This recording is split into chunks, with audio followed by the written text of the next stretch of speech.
ayike abantu abasha njengoba sathi-ke ukuthi adikho into lethendiwako kungenasizathu noma ingekho imigomo netindlela letikhanyiswako.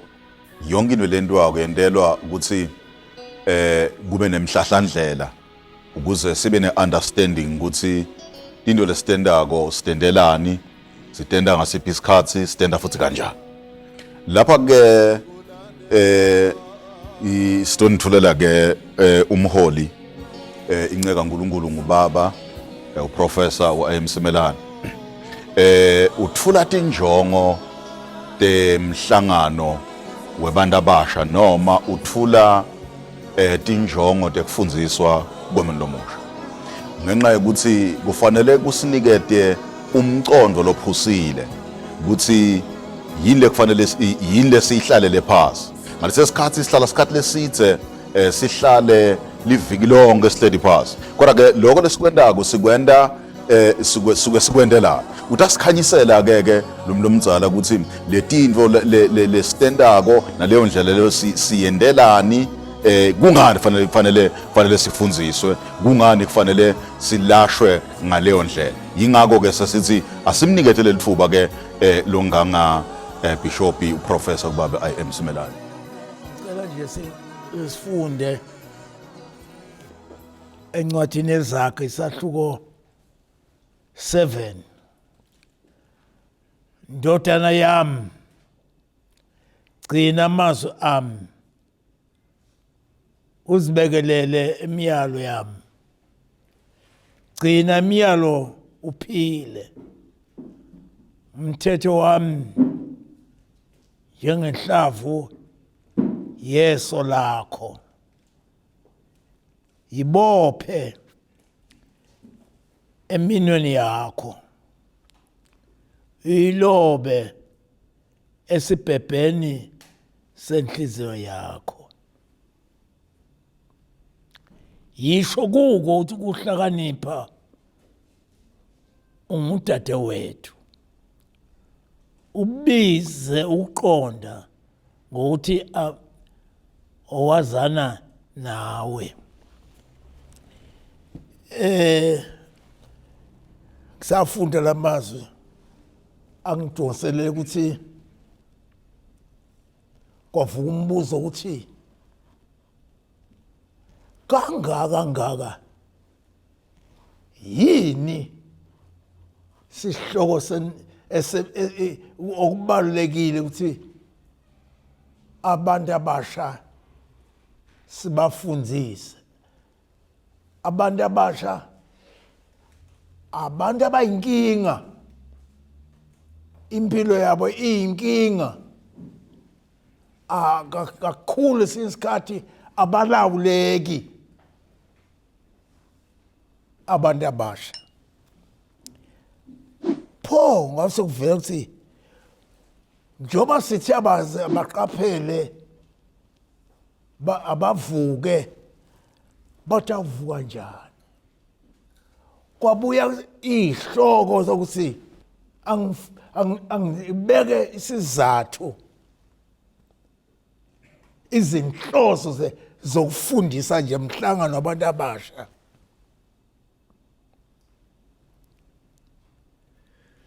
Sijongene ukufundisa abantu abasha.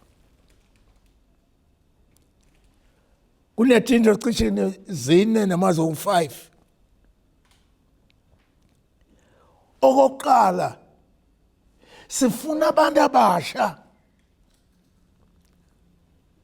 bangasilalelwa emseni kaNkulunkulu.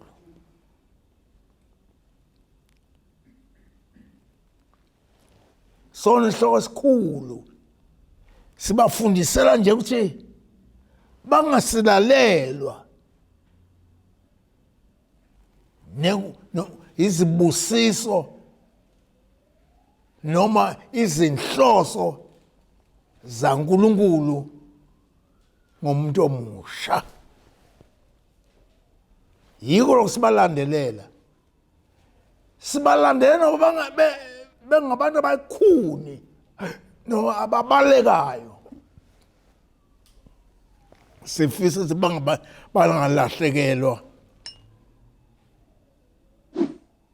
umyalo kaNkulunkulu uthi lo mbhandodana yami gcina imiyalo yami uyibophe entanyeni uyigcine njengeso manje abantu abasha ngeke bakhone lokho bangafundiswanga inhloso kethu sibafundise ake sibukeke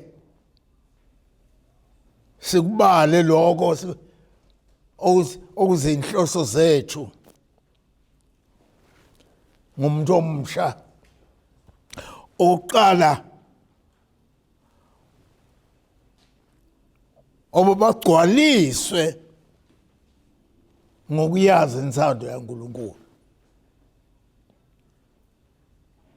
ngoba umuntu omusha magcwalisiwe ngokuyazi intando kaNkulunkulu angaphumelela angakwazi ukuvuka angalali ziningi zona izinto ezilalisayo ezinye zibona izinhle ezinye zibona ngathi ziyamphumelelisa kanti zizomlalisa manje sibafundisela injongo lenkulu ukuba bagcwaliswe ngokuyazi intando yaNkulunkulu bangayifundi nje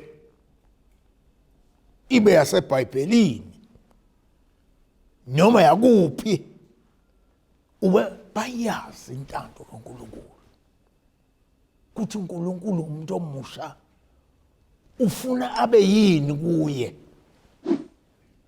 ubhekeni kuye ufisani uNkulunkulu kulomuntu omusha qala babagcwaliswe ngokuyazi insando kaNkulunkulu sibafundisela lokho ukwazi okunjalo ukwazi ukuphakeme kakhulu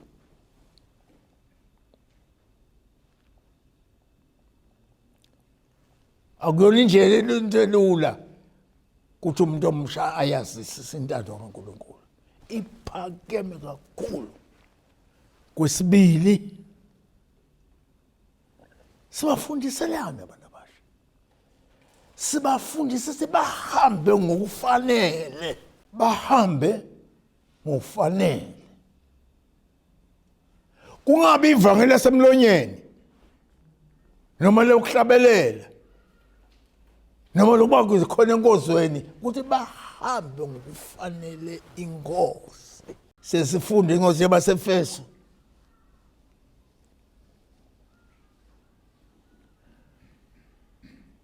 isahluko 4 verse 1 Paul encenga libandla kuhamba ngokufanele inkosi bantu babone lo muntu omusha ehamba ngokufanele inkosi manje yiko lokusiba nenjongo yokuthi abantu abasha sibe nemhlangano sibe nenkozo wabahambe ngokufanele inkosi ngokufanele insando kaNkulunkulu hambe ngokufanele insando kaNkulunkulu kunemhlabelelo ecilongweni uthi hamba naJesu nabantu babone naseBhayibhelini siyafunda ukuthi abapostoli kuthiwa bababazi kuthi laba ngabalandeli baJesu akusithi ukhuluma ngomlomo kanti uhamba ngayindlela manje sibafundisa abantu abasha ukuthi bahambe ngokufanele inkosi kodwa icala kufuna bayazi insando yaNkulunkulu yiko lokhu Paul athi anisibo benu abantu abasha bayibasase nemizimba le bayeni bengeyabo angenda noma yini ngawo angazi somzimba okaNkulunkulu encwadi yabaseKholini lithi uyithempeli likaNkulunkulu awusonke emanyala nje ithempeli indlu la uNkulunkulu ufuna ahlale khona kumuntu omusha ayazi insando yaNkulunkulu. Sibili ahambe ngokufanele inkosi.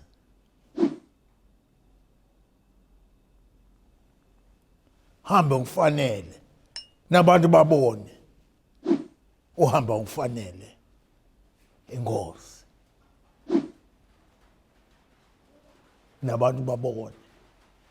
Kodwa unokwazi ukuhamba ngokufanele inkosi ungakayazi intando yaNkulunkulu. Funa uyazi intando kaNkulunkulu qala. So uzokwazi ukuhamba ngokufanele inkosi. Uthina ndodana yami gcina amazwi ami wagcine njengenhlavu yeso. Ubopha umthetho wakho enhlizweni yami yakho uzokwazi ukuhamba ngokufanele inkosi.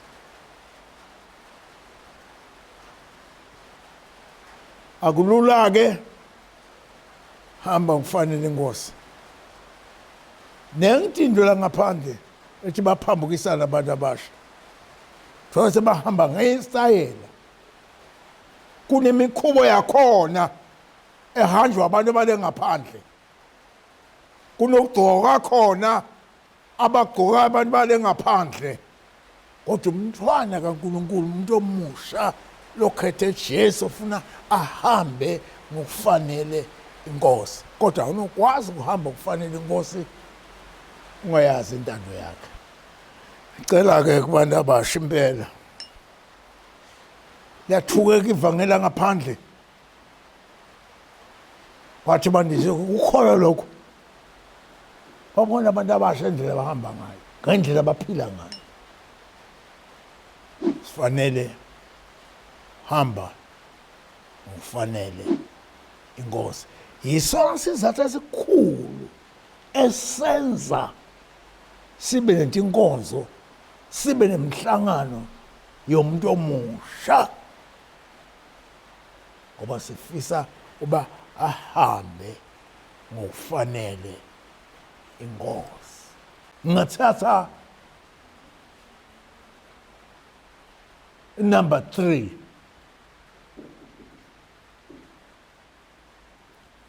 lokho siba nemhlangano yabantu abasha nje. Number 3 ithi sifisa ukuba abantu abasha bathela izithelo emsebenzini yonke emihle.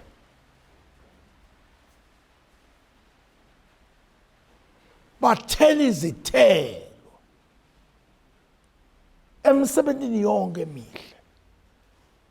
Mina ngimsebenzi ento abantu abasha ekhona enkozweni ahlabelele afakaze anikele alungise konke enkozweni imisebenzi lemihle. Hayi nje uthi ngiyahlabelela, hayi uthi ngiyafakaza, futhi imisebenzi kuyo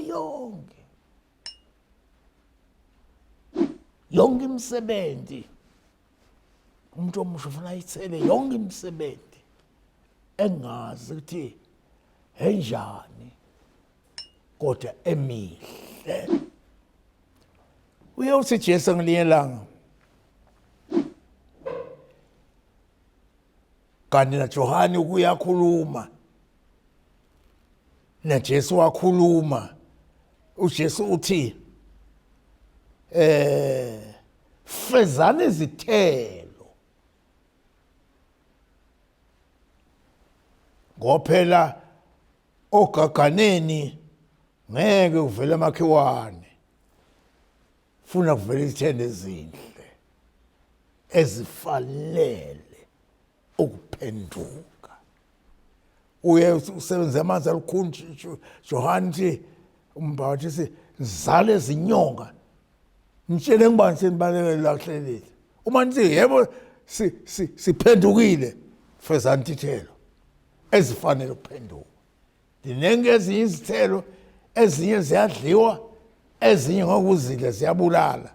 Manje umuntu omusha ufuna abe nezithelo ezinhle. Awusothi bonke abantu abasha bathola izithelo ezimnandi kuye. Fezani izithelo emsebentini yonke emihle. Abasha uma bekhona ebandleni befundisekile banazo izithelo ezinhle enkonzweni nasemsebentini kaNkulunkulu nasekuqhubeni ivangeli. Ngifuna kusho abantu abasha nina balamhlanje amsoroke ngoba nifike ilanga selishonile, kodwa uma ngihlehla ngibuyele emuva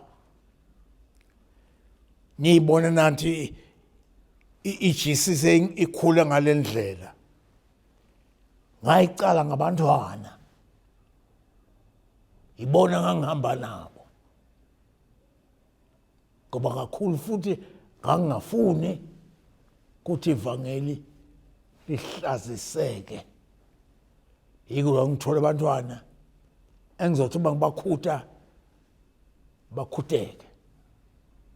Yiko sifisa abantu abasha ukuthi babe nemihlangano yabo. Umuhle umuntu omusha olalelayo, othobekayo, ovumayo, abe nezithelo ezinhle.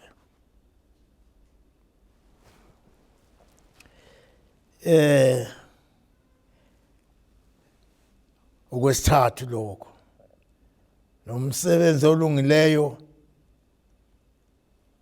akusho nje ukuqondene nomsebenzi wenkosi nomsebenzi wani, kuwo yonke nje imisebenzi nowebandla nowani nemphakathini nje. Umuntu omusha aphila impilo lehlanzekile phakathi kwabantu,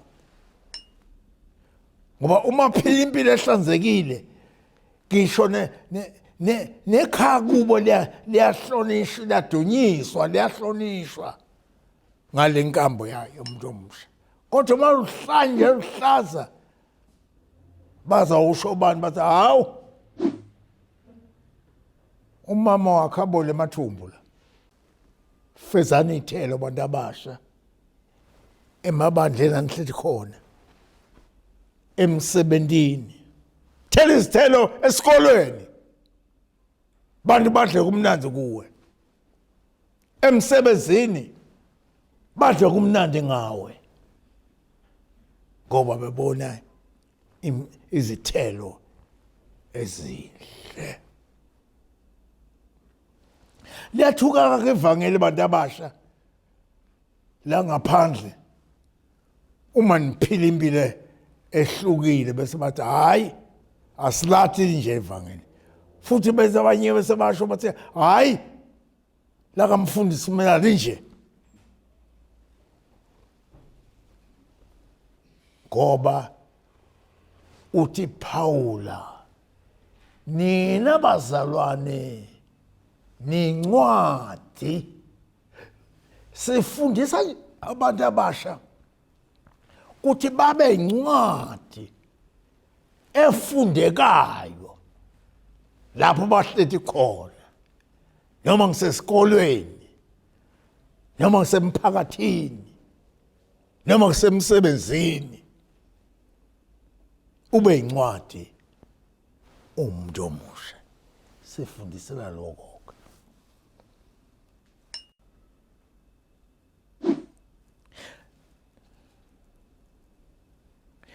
Number 4. Yini sibe nemhlangano nabantu abasha? Bangathela kanjani ithelo na? Bangahamba kanjani ufanele na? Number 4. Ube bakhule sibafundisela ube bakhule ekumaziseni uNkulunkulu. Ube bakhule ekumaziseni. Awunokhulu ungafundisekanga kahle. Bakhona bakhulile kodwa batshekile. Bazigwegwe abakhulanga.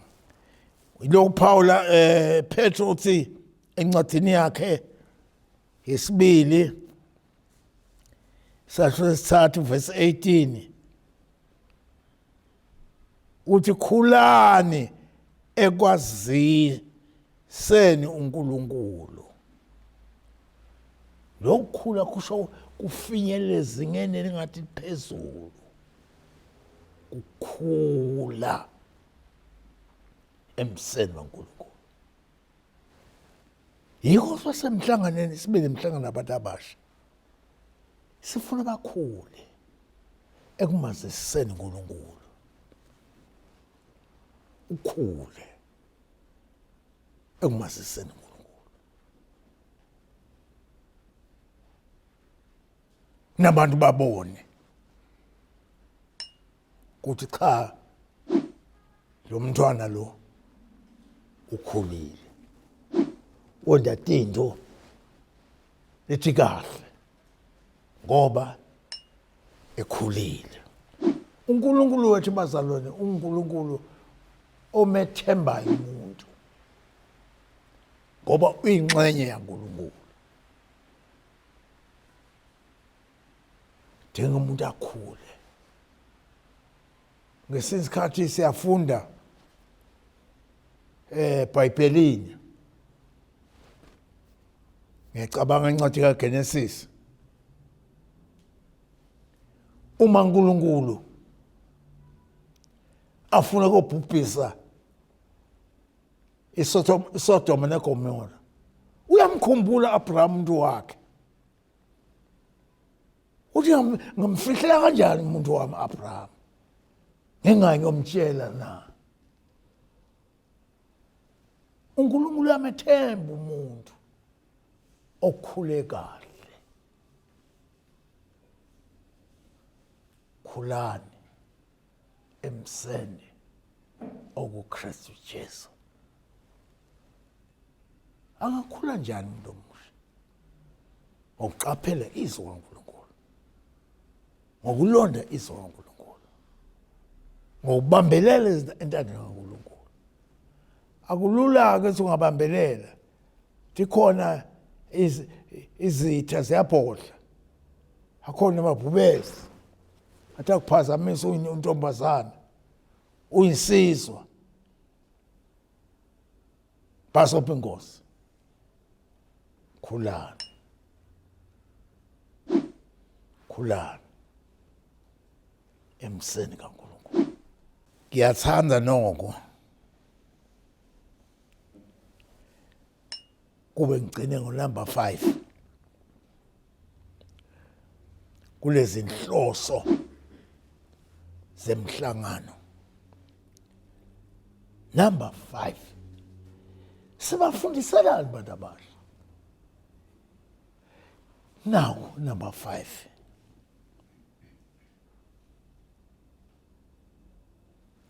uba baqiniswe ngokuqiniswa ngokwamandla kaNkulunkulu.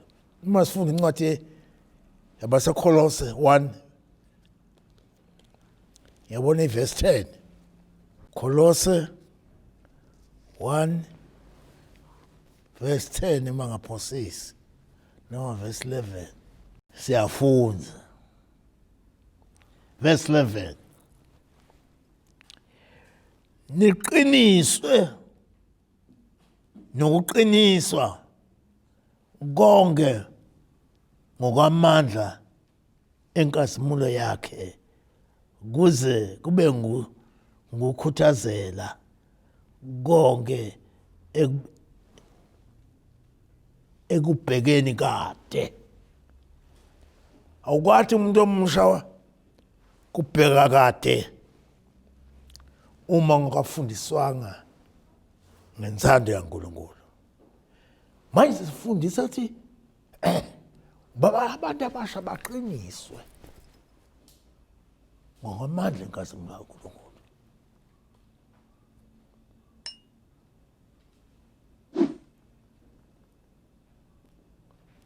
Ungaqiniswa ngokuhlala enzazini yakhe,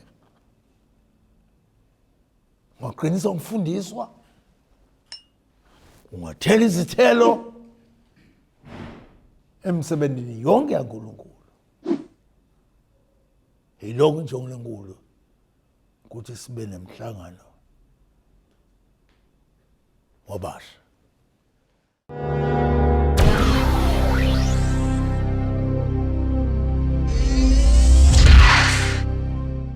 Phambili phambili siya phambili, phambili phambili siya phambili, phambili phambili siya phambili, siqhubekela phambili, phambili phambili, Phambili phambili siya phambili, siya phambili